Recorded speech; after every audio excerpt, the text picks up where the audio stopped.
खुशियाँ आएँ ज़िंदगी में तो चख लेना मिठाई समझकर, जब गम आए तो भी खा लेना दवाई समझकर। इससे काम नहीं चला होगा वैसे आपका, ये शायरी आपके दिल को नहीं छूती तब तक आपका काम नहीं चलता। चलिए ये लीजिए आप। नींद से क्या शिकवा जो आती नहीं, नींद से क्या शिकवा जो आती नहीं, कसूर तो उस चेहरे का है जो सोने नहीं देता। साथियों नमस्कार, मैं दिवाकर चौधरी आपका स्वागत करता हूं आपके अपने पसंदीदा यूट्यूब चैनल परीक्षागढ़ पर। साथियों आज की इस क्लास को शुरू करने से पहले लेते हैं कल का क्वेश्चन ऑफ द डे। कल हमने सवाल में आपसे पूछा था कि भारतीय क्षेत्र का सर्वोच्च पर्वत शिखर कौन सा है। पहला ऑप्शन था माउंट एवरेस्ट, दूसरा कंचनजंगा, तीसरा नंदा देवी और चौथा ऑप्शन था माउंट कैलाश। इसका सही उत्तर था ऑप्शन नंबर 2 कंचनजंगा। और इस उत्तर को देने वाले यानी सही उत्तर देने वाले लोगों में मोहम्मद शाकिर, सौरभ नादर, मनीषा बेनीवाल, मृगांक त्यागी, यतीश कुमार, रूपेंद्र कुमार, उत्तम रावत, भोलू शाहपुरिया, कपिल कुमार सिंह, नवीन चौधरी, सोनू ठाकुर, ऋतु मलिक, मुनेश शर्मा, विक्रांत चौधरी, केडी मिश्रा, अर्जुन सैनी, रेखा चौधरी, अंकित धनखड़, सचिन कुमार, आमिर अली, रॉबिन सिंह रावत, अखिलेश देशवार, यशवीर सिंह, नीलम सोलंकी, अंकित कुमार, आनंद कुमार, सनी कुमार, दुर्गा प्रसाद, शिवा कुमार, निशा उपाध्याय, अनुज ठाकुर, पंकज कुमार, गौरी ठाकुर आदि लोग सम्मिलित रहे। दोस्तों आज की इस क्लास को शुरू करने से पहले आपसे एक विनम्र निवेदन कि आप चैनल को लाइक कर दीजिए, चैनल को सब्सक्राइब कर दीजिए, वीडियो को लाइक कर दीजिए और इसको शेयर भी कर दीजिए। तो दोस्तों बिना किसी देरी के आइए लेते हैं पहला सवाल। दोस्तों सवाल आपको दिखाई दे रहा होगा। पहले सवाल में आपसे कह रहा है कि रेलवे द्वारा प्राइवेट सेक्टर की मदद से चलाई जाने वाली प्राइवेट ट्रेनों का पहला सेट किस वर्ष आएगा। तो इसका जवाब आपसे पूछ रहा है। दोस्तों इसका सही उत्तर है 2023 यानी कि थर्ड ऑप्शन इसका ठीक है। तो मैं आपको बताना चाहूँगा कि रेलवे द्वारा प्राइवेट सेक्टर की मदद से चलाई जाने वाली प्राइवेट ट्रेनों का पहला सेट 2023 तक लॉन्च करने की घोषणा कर दी गई है, जिसके मुताबिक 12 ट्रेन होंगी और सभी 151 ट्रेनों को 2027 तक पेश कर दिया जाएगा। यानी ट्रेन की संख्या कितनी होगी तो 12 ट्रेन होंगी, 12 ट्रेन्स होंगी। और जो सभी ट्रेन्स हैं, जो सभी की सभी 151 जो ट्रेन्स हैं उनको कब तक कर दिया जाएगा, उनको 2027 तक कर दिया जाएगा। तो आपको ये समझ में आना चाहिए 2023 तक 12 ट्रेन्स और 151 जो ट्रेन है वो सारी की सारी 2027 तक पेश कर दी जाएंगी। चलिए मित्रों चलते हैं अगले सवाल पर। सवाल में कह रहा है कि BWF ने अध्यक्ष पद का कार्यकाल कितने बार के लिए सीमित कर दिया है। यानी कि आप BWF, पहले तो BWF समझिए कि क्या है। BWF का मतलब है बैडमिंटन वर्ल्ड फेडरेशन, यानी कि बैडमिंटन वर्ल्ड फेडरेशन, यानी कि जो बैडमिंटन गेम है उसको उसके लिए जो भी चीज़ें हैं उनको सुचारू रूप से चलाने वाली एक संस्था।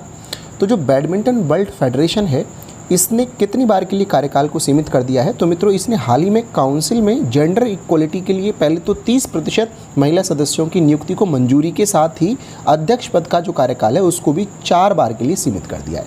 यानी कि इसका कौन सा ऑप्शन ठीक हो जाएगा, तीसरा वाला ऑप्शन ठीक हो जाएगा। साथ ही ऑनलाइन AGM के दौरान सदस्यों ने संविधान में बदलाव को मंजूरी भी दे दी है। यानी पहला तो इसने क्या किया कि 30% महिलाओं के सदस्य जो हैं उनकी नियुक्ति को मंजूर किया और इसके साथ ही 4 बार से ज़्यादा कोई अध्यक्ष नहीं बनेगा, इसको लेकर भी इन्होंने कहा। तो मैंने BWF की आपको फुल फॉर्म बताई, बैडमिंटन वर्ल्ड फेडरेशन। तो जो BWF है यानी बैडमिंटन वर्ल्ड फेडरेशन है, इसका गठन कब हुआ था तो 1934 में हुआ था, 1934 में हुआ था। इसके कितने सदस्य देश हैं तो 176 इसके सदस्य देश हैं, 176 मेंबर हैं। इंडिया भी इसमें से एक मेंबर है, तो 176 इसके मेंबर हैं। चलिए इसको PDF में मैंने सही से लिख दिया है। वैसे इसका हेडक्वार्टर कहाँ पे है तो कुआलालंपुर में है। हेडक्वार्टर कहाँ पर है इसका, कुआलालंपुर में है।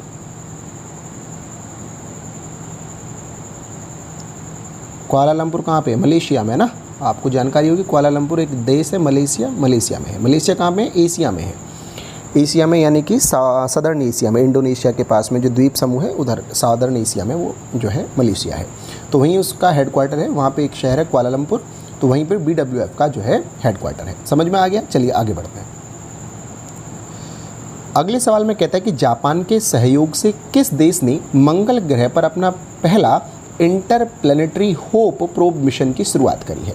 तो दोस्तों ऐसा किया है संयुक्त अरब अमीरात ने, यानी कि यूएई ने।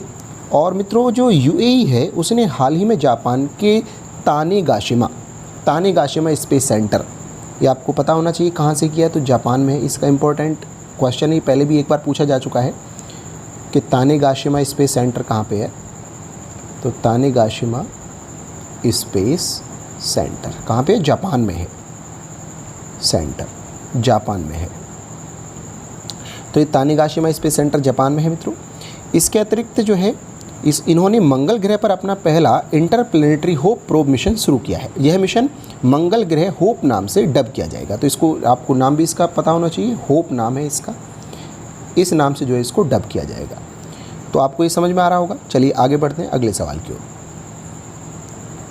अगले सवाल में कह रहा है कि किस राज्य में अनुसूचित जातियों के लिए नवीन रोजगार छतरी योजना की शुरुआत की गई है। तो मित्रों जो नवीन रोजगार छतरी योजना है ये यूपी में यानी कि उत्तर प्रदेश में इसको शुरू किया गया है। यहाँ के मुख्यमंत्री योगी आदित्यनाथ ने जो शेड्यूल कास्ट हैं, ऐसी कास्ट हैं, उनके सर्वांगीण विकास के लिए नवीन रोजगार छतरी योजना की शुरुआत की है।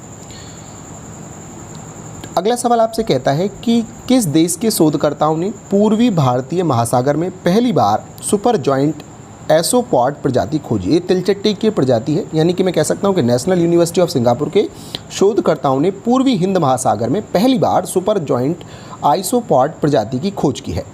नए खोजे गए तिलचट्टे का नाम, इसका नाम आपको पता होना चाहिए, हालांकि पीडीएफ में मिलेगा, मैं यहाँ भी लिख दूंगा, बाथिनामस रक्सासा।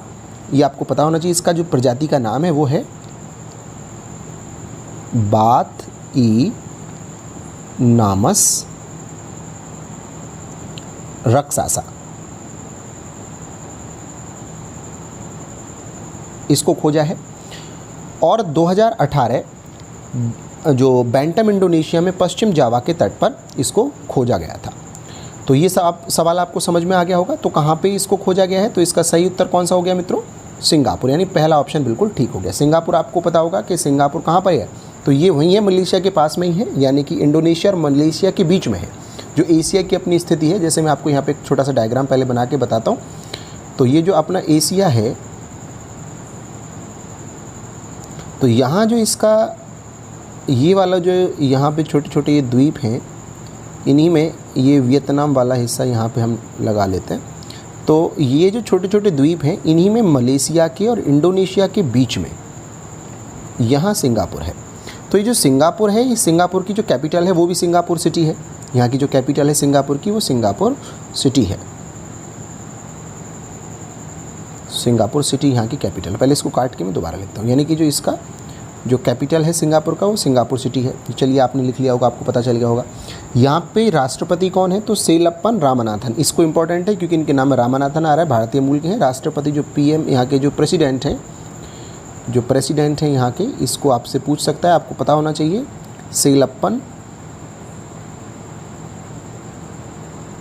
सेलप्पन रामनाथन, ये यहाँ के कौन है? प्रेसिडेंट। इसका स्क्रीनशॉट मान लीजिए, सेलप्पन रामनाथन। इसको लिख लीजिए, अगर नहीं समझ में आ रहा लिखा हुआ तो लिख लीजिए कहीं पे। प्रेसिडेंट है सेलप्पन रामनाथन। और यहाँ के जो पीएम हैं यानी प्रधानमंत्री हैं, वो हैं ली जियांग लॉन्ग। ये यहाँ पे जो है यहाँ के पीएम है, Li Jiang Yong, LEEXIYANG, Jiang LONG Long. ये यहाँ पे कौन है? यहाँ के पीएम है। यहाँ पे मुद्रा क्या है? तो डॉलर है, सिंगापुरी डॉलर यहाँ की मुद्रा है। तो यहाँ की मुद्रा डॉलर है, सिंगापुरी डॉलर। इसके अलावा ये जो शहर है, ये मुंबई जो अपना एक शहर है महाराष्ट्र में, उससे भी छोटा है। और यहाँ की आबादी कितनी है? तो 35 लाख केवल यहाँ पे आबादी है। इसके अलावा यहाँ पे अंग्रेजी बोलने वाले, चाइनीज़ भाषा बोलने वाले बहुत किस्म के लोग रहते हैं। तो यहाँ पे 35 लाख कुल आबादी है और ये क्षेत्रफल में मुंबई से भी थोड़ा छोटा है जो सिंगापुर है। तो आपको ये सारे कुछ समझ में आ गया होगा। बहुत अच्छा आपको लग रहा होगा, मुझे उम्मीद ही नहीं बल्कि पूरा विश्वास है। बेहतरीन क्वेश्चंस और उसके साथ कॉन्सेप्ट आपको अच्छा ये लगेगा ही, क्योंकि बहुत ज़्यादा इंपॉर्टेंट हम लेकर के आ रहे हैं। तो अगला सवाल ये रहा सवाल में आपसे कह रहा है कि अक्टूबर नवंबर 2020 में कहाँ पर आयोजित होने वाला T20 विश्व कप स्थगित कर दिया गया। तो आपको पता होना चाहिए कि कहाँ पे होने जा रहा था, तो ऑस्ट्रेलिया में होने जा रहा था, तो इसको जो है स्थगित कर दिया गया है। जो ऑस्ट्रेलिया महाद्वीप है ये स्मॉलेस्ट कॉन्टिनेंट है, यानी सबसे छोटा महाद्वीप। 7 महाद्वीप जो हैं अपने, उनमें सबसे छोटा अगर आपसे पूछा जाए तो 7 महाद्वीप पहले आपको पता होना चाहिए कौन कौन से हैं। तो 7 महाद्वीपों में एशिया है, और अफ्रीका है, यूरोप है, north America, south America, Australia, पुराना नाम ओशिनिया है इसका, और अंटार्कटिका। तो ये जो इस 7 महाद्वीपों में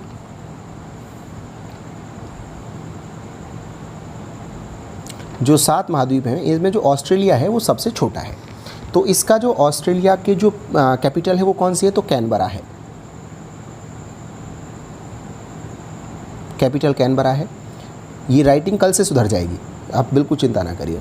यहाँ के जो कैपिटल है वो कैनबरा है, और इसके अलावा जो यहाँ पे यहाँ के जो पीएम हैं वो स्कॉट मॉरिसन है। स्कॉट मॉरिसन, हिंदी में लिखता हूँ आपको थोड़ा समझ में आएगा। स्कॉट मॉरिसन ये यहाँ पे प्राइम मिनिस्टर हैं। स्कॉट मॉरिसन यहाँ पे प्राइम मिनिस्टर हैं। ऑस्ट्रेलियन डॉलर यहाँ की मुद्रा जो है डॉलर ही है, ऑस्ट्रेलियन डॉलर। इसके अतिरिक्त जो है एक और इम्पॉर्टेंट चीज़ है, जैसे इंडिया में जो यातायात है वो बाएं हाथ पे जैसे हम चलते हैं, बहुत सारे कंट्रीज़ में दाएं हाथ पे चलन है, तो यहाँ भी ऑस्ट्रेलिया में भी इंडिया की तरह बाएं हाथ को ही यातायात है।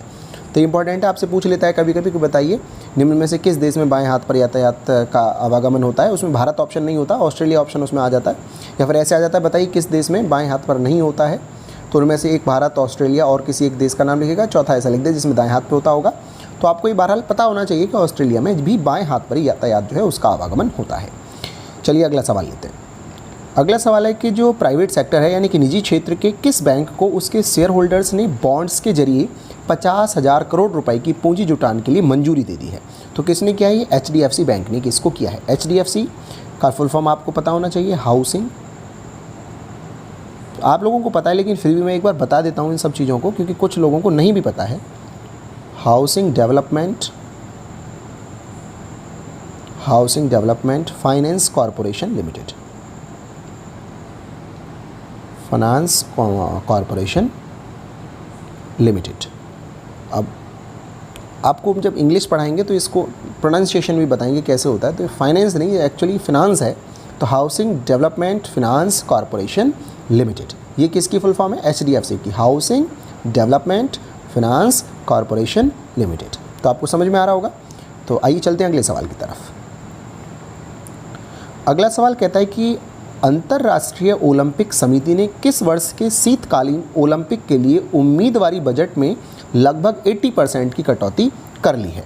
तो ये सवाल इंपॉर्टेंट है। तो ये 2026 के ओलंपिक में इन्होंने ऐसा किया है, यानी इसका तीसरा ऑप्शन ठीक है। यानी अंतर्राष्ट्रीय ओलंपिक समिति ने हाल ही में वर्ष 2026 के शीतकालीन ओलंपिक के लिए उम्मीदवारी बजट में लगभग 80% की कटौती की है।